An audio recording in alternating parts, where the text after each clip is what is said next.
அஸ்ஸலாமு அலைக்கும் வரஹ்மத்துல்லாஹி வபரகாத்துஹ்.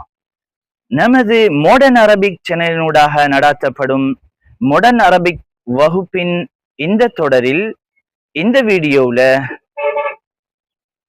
நாங்க பார்க்க இருப்பது அரபு சொற்கள். அந்த சொற்களை வைத்து எப்படி வாக்கியம் அமைப்பது, அந்த வாக்கியங்களை வைத்து எப்படி எமது பேச்சு திறனை வளர்த்து கொள்வது என்பது பற்றிய பல விடயங்களை பார்க்க இருக்கிறோம். வாங்க வீடியோக்குள்ள போகலாம். பாடசாலை, ஸ்கூல், இதுக்கு ஸ்டாண்டர்ட் அரபிக்ல மத்ரஸா, இதே போல அரபு நாட்டு பேச்சு வழக்கிலையும் மத்ரஸா என்றுதான் சொல்லுவார்கள். இதற்கு எப்படி வாக்கியம் அமைக்கலாம்? ஸ்டாண்டர்ட் அரபிக்ல அன அஸ்ஹபு இலல் madrasa, أنا أذهب إلى المدرسة. I am going to the school. நான் பாடசாலைக்கு செல்கிறேன். இத அரபு நாட்டு பேச்சு வழக்கில் சொல்றதாக இருந்தால் أنا أروح مدرسة அல்லது أنا رايح مدرسة. இதே போல பல்கலைக்கழகம், யூனிவர்சிட்டிக்கு ஸ்டாண்டர்ட் அரபிக்ல ஜாமிஅ, ஜாமிஅ.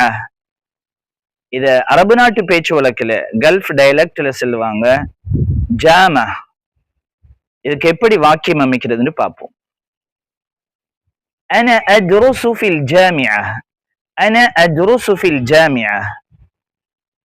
அரபு நாட்டு பேச்சு வழக்குல أنا أدرس في جامعة அல்லது أنا أتعلم في جامعة.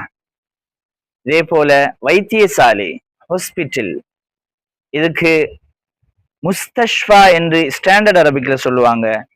இதே போல அரபு நாட்டு பேச்சு வழக்கிலையும் முஸ்தஷ்ஃபா தான்.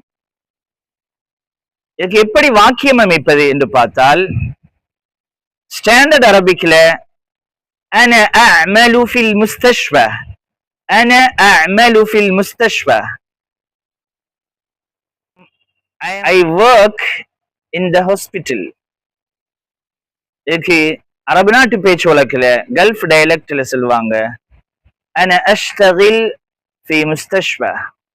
இது போன்ற பல விடயங்களை நாங்க கற்றுக்கொள்வதற்கு நம்ம மாடர்ன் அரபிக் சேனலை சப்ஸ்கிரைப் பண்ண மறந்துடாதீங்க.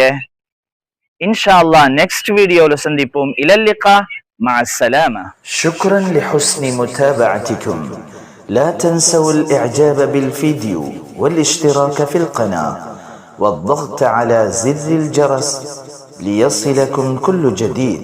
شاركوا الفيديو مع أصدقائكم واكتبوا لنا تعليقاتكم وآراءكم، فنحن نترككم في رعاية الله وحفظه.